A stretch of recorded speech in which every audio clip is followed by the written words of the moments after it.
Welcome to Poets Have Something to Say, where we explore the voices shaping poetry today. I'm your host, Jeffrey McAndrew. It's an honor to have David Brost with us, a poet whose words capture the essence of resilience, reflection, and everyday moments.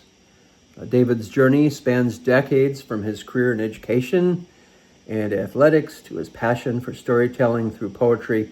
His works, including Poetry in Motion and Poetically Speaking, offer a window into life's complexities, whether it's forgiveness, maybe civic duty, or just the plain old humor found in unexpected places. Today, we explore the creative process of David Brost. David, thanks for joining us today. Well, thanks for having me, Jeff. It's a pleasure to talk with you and share my poetry with your audience. That's wonderful. And where in Illinois are you joining us from today? Mokina, Illinois, which is a southwest suburb of Chicago. Okay, sounds good. We should point out that I got a tip to interview you from one of our wordsmiths, our Writers Club members, Mary Chancellor, who you've known for some time. Yeah, Mary Ellen grew up with my wife right down the street. So my wife's known her pretty much all her life. And when we got married, obviously, I was introduced to Mary Ellen and her husband, Al. Wonderful. A great couple that we've known for over a half a century. Yeah, wonderful people they are. Yes. As we do, this is our tradition, David. If you've listened to the show, we do have a poem or two to start off the program, highlighting your poetry. And then at the end of the show, we'll let you kind of have the last word with one of your poems. So let's start off with one of your poems that's got some positive attention too, I understand. Very good. Okay, the title of this poem is Forgiven. And here we go. All right. I'm not going to relive it since I've already forgiven it. I mean, isn't that what you're supposed to do? What's the use of holding a grudge? It shouldn't be about you. It started so long ago, you'd think you would have known that forgiving is what is right. Now, leave it alone. Let them be them and you be you. Because that's the only thing you can do. In order to forgive, you must let it go. And always remember what you now know. I'm not going to relive it since I've already forgiven it. That's great. Thanks for sharing that poem. Now, what were you thinking about when you wrote that poem? What spurred that poem on? Well, I'll tell you, this came from a comment that my son, on a telephone conversation, said to me. He said, "Dad, I'm not, and I don't know what he was referring to, whether he was referring to something out of his personal life, his children's life, something at work, whatever. But he made the statement, I'm not going to relive it since I've already forgiven it." And after he said that, I made a mental note of that, and I said, "Scotty, say that again, because I want to write that down." I think that has so much meaning in it. And he goes, "What are you going to do, write a poem?" I go, "Yeah, as a matter of fact, I am. I'm going to give this some thought, and I'm going to title the poem Forgiven." And later that day, I sat down, and probably 15 minutes or so, I wrote the poem. So it was awesome. Spurred on by my son in a telephone conversation. That's fantastic. And what does your family think about your being a poet? Well, first of all, let's talk about my wife. Okay. She has to listen to all these poems. I go, "Honey, what do you think about this one?" You know. Yeah. And she goes along with it, and the kids, my three adult kids. That's a phone call coming in. Okay. We're going to let it go to voicemail. Okay, that sounds good. Yeah. Yeah. But- That's fine. And if you just joined us, our guest is David Brost. His poetry, A Testament to the Power of Storytelling Through Verse. And during this interview, we're going to hear more of his poetry, so stay tuned. If you haven't subscribed to the channel, it's the Poet Laureate channel, where I share these podcasts once a month with great poets around Wisconsin, and of course, some originals and some cover music. So thanks again, David Brost, for yeah. being a part of all of this. And I was going to ask you in general, how do you approach, how, you look at your poetry, you talk about themes of resilience and humor and family and reflection. What inspires you most to write about these topics? Well, that's a tough question, Jeff, but a fair one. When I retired from teaching, when I retired from teaching, I put it on your chair. It was my wife. When I retired from teaching, obviously now I had a lot of time to do things that I wanted to do, like traveling and gardening and things like that. But writing was really foremost that I wanted to do. And I would I would either watch TV or be out and see a sign or something that someone said in church, and it would just inspire me. And then I would just write these words or topics down, and then come back to it, and then go, okay, I'm gonna come up with a poem. And of course, all my poems rhyme. I just like to rhyme poems, and I just continue writing them. And I've written two books, and I probably got since I've written those two books, I probably have come up with another 200 poems that I'm going to publish, and have a third book. So that's exciting. And then once you start writing, and I know that for a fact. I wrote my first poetry book where I challenged myself to write 100 poems in 1 year, and I did it in the year 2021. Published in 2022, and guess what? I've got about 150 overflowing, ready to go now for another book. So, and the tentative title is A Tapestry of Moments. And love it. And the poetry is something you do. I know it sounds kind of quaint, but it's something you fall in love with, isn't it? Well, it is. I'll give you just a quick example. In February, I live in Will County, so in the mail, I got a Will County notice to be a juror and report at the Will County Courthouse. Oh, boy, isn't this going to be fun? Right. I thought after a certain age, at the time I was 74, I thought after a certain age, you no longer are on the list, but not in Will County. Yep. So anyway, I go and I report, and I'm sitting there for couple hours, and I wrote a poem because everything's quiet and you're just waiting for the girl to come out or the guy to come out and say you're excused or you've been selected. So I wrote a poem called "Hanging at the Jury Pool."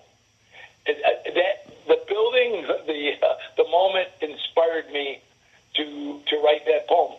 And so there you go. Yeah, it's something as seemingly mundane as as a jury duty, and it probably some people might say it's the most boring thing. You can actually that's the magic of poetry right there. You can make it come alive, and the good writers can do that. The Philip Roths and the John Updikes and the John Irvings, and they can make things come alive, just like a scene at a dentist office, or can come alive, and that's the magic of good writing. I know.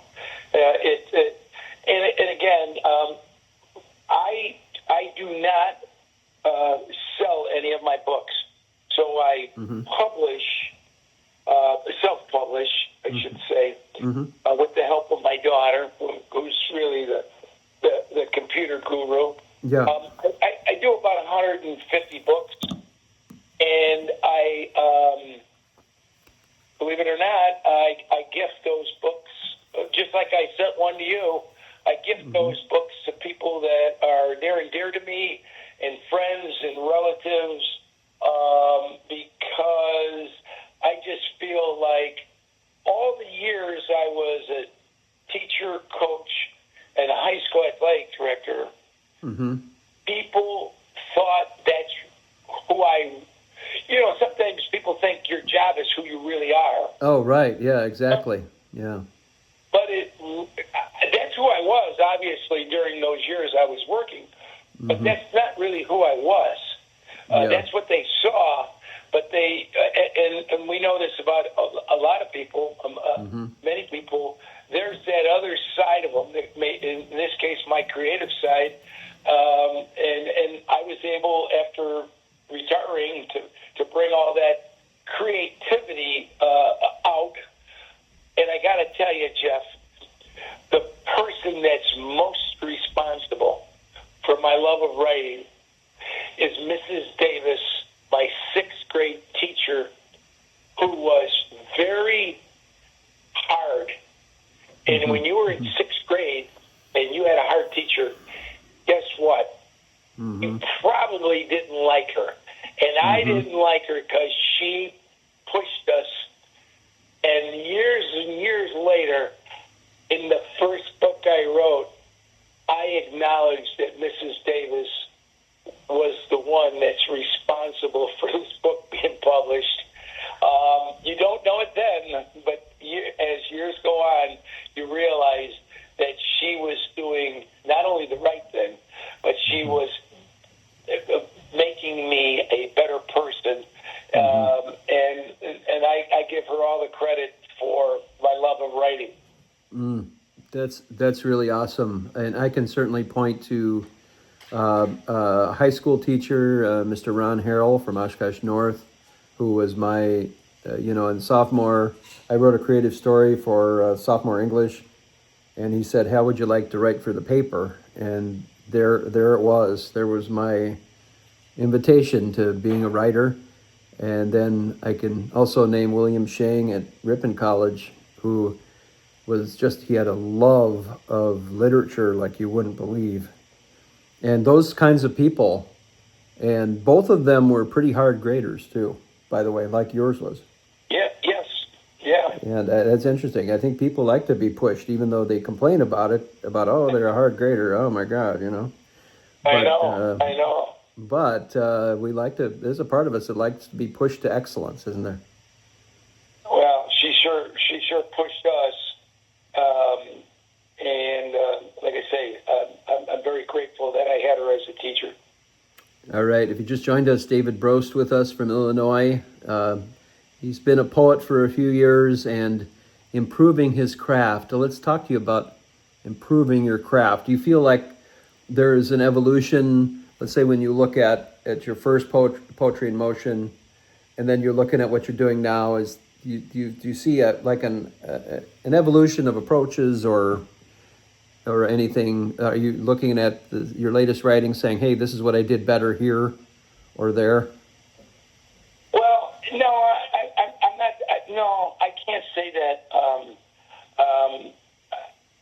I do, although I did.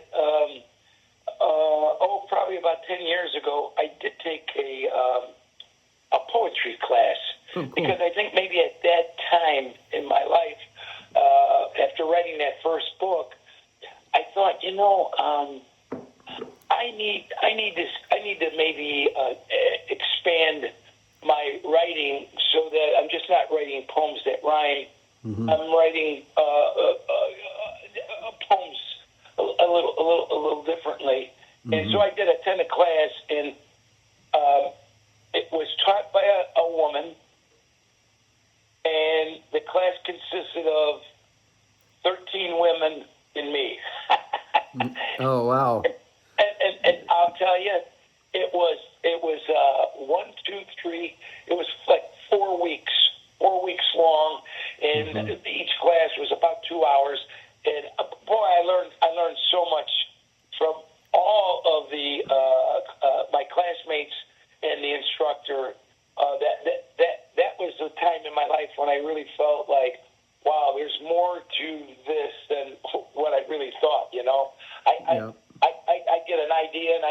fun with it. But there was a little bit more as I went through these classes, and it was. I think it was very helpful. Yeah. And at the end of our class, we each had to get up in front of invited guests and just read one poem that we had written in that course. And it was outdoors because it was like in June. It was like in a flower garden. I mean, it was Beautiful. so. It was just like something you see on TV. I was nervous because some of these other women that were in the class had gone through it and knew what to expect, and I didn't. But I got through it, and it was really a memorable experience.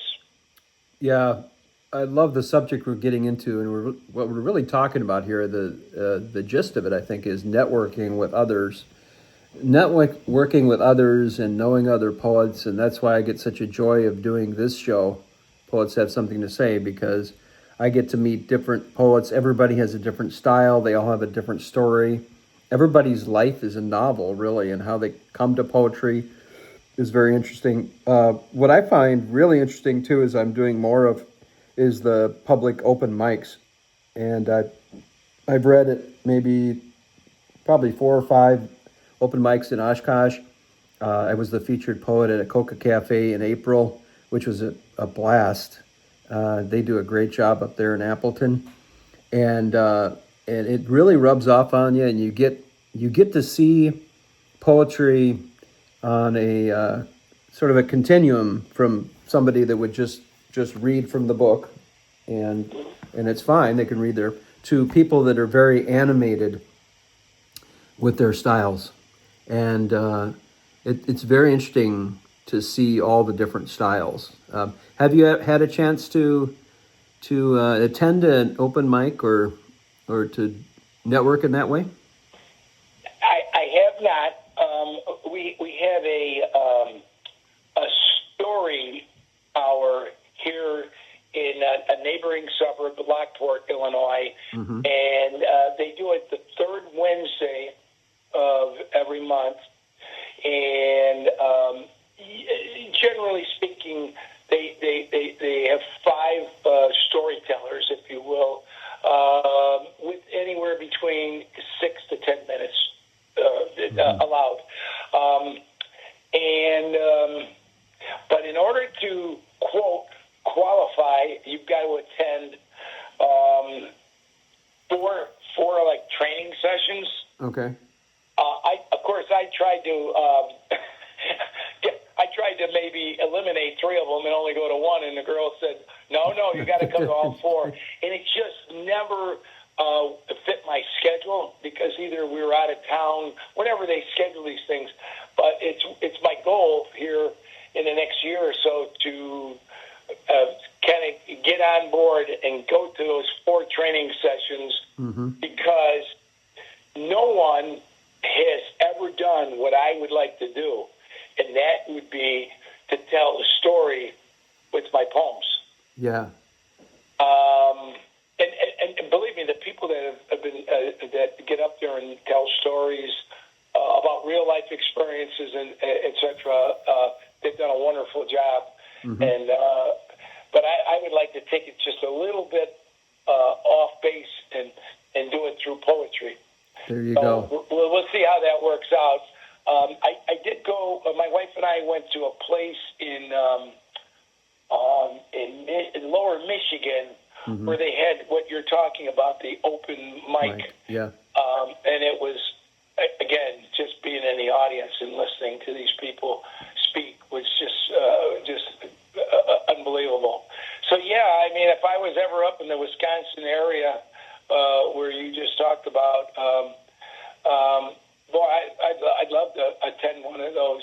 I don't know how you get on stage to present your material if you had to jump through some hoops to get there. No, actually, there's no tests. Just sign up. Yeah, there's no tests or anything. You just sign up, and it's a very inclusive environment. So there's no judgment, as no booing or hissing or just Yeah. all encouragement. That's great. Now, Yeah. where did you say that was, Jeff? Well, they've had it in several spots. There have been a couple places in Oshkosh, one being the New Moon Cafe, which I think they may start up there again. Also, the old Caramel Crisp store in Oshkosh, they had some. And then the Akoka Cafe has one every month, and they have usually one or two featured poets. I also know that Manitowoc has a very active scene with a couple of folks I know there from Freshwater Press, and they do a great job up there, and they host a lot of open reads up there. So there's a lot. It just seems like the more people I talk to, the more opportunities are opened up. So I try to catch one here and there when I can, but I have a full-time job and Yes. family to attend to, so it's I don't have a lot of time. But I sure enjoy, being poet laureate is a great hobby and a great way to give to the community. Our guest is David Brost, and we're hard to believe we're almost out of time. I did want to ask you about your upcoming work. I guess it's called Time to Rhyme. Is that the working title? Yes. Yep. That is going to be the title of my third book that I'm working on. Like I said, I've got a bank of poems now. I'm going through them and trying to select which ones I think will be a good fit for this book. Yeah, isn't that hard? Yeah, to try to narrow it down to the best poems. What is there any new twist or upcoming collection? Will it have a certain emphasis or more of the same great poetry? I would imagine. Well, pretty much, Jeff. I'd be the last one to grade my poems. Yeah. I think it'd be pretty much the same type of a book that I put out with the first two. And like I say, what I'm doing now, in addition to working on this book, is, and this is mainly because as you get older in life, you look back and you start to connect the dots on how you got where you are, and you are where you are for a reason. Mm-hmm. I'm looking at people in my life that I've admired, I've known, are friends, maybe they're relatives, maybe they were former teachers. And what I'm doing is I'm writing a 10 to 12 line poem just based on that person. Oh, cool. And what I know about them and what they've meant to me. And then instead of putting it in a book, I'm putting it in a frame, and I'm either mailing it to them if they're not in the local area, and some are not. Mm-hmm. And then some are within driving distance, and I just make a call, and, hey, you going to be home later on tonight? I need to drop over. I got something for you. Oh, that's fantastic. They have no idea, and, I put it in a little gift box, whatever, and I just drive away, and then maybe a couple of days later, they'll go, oh, my God, that was the nicest thing. But I'm not doing it for any praise or rewards. I'm just doing it because of what they've meant to me in my life, and I'm using poetry as my vehicle to express my gratitude and appreciation for having them in my life. That sounds like just a fantastically creative process and a great way to express gratitude to the friendship that you have with that person. Yeah. I'll give you an example. Coming up, June 1st is a Sunday. So June 29th, June 29th, I'm in a golf league, and this man, one of our players, is going to turn 80 years old. Wow, a big one. Now I've been in this league for 5 years, so I kind of know retired.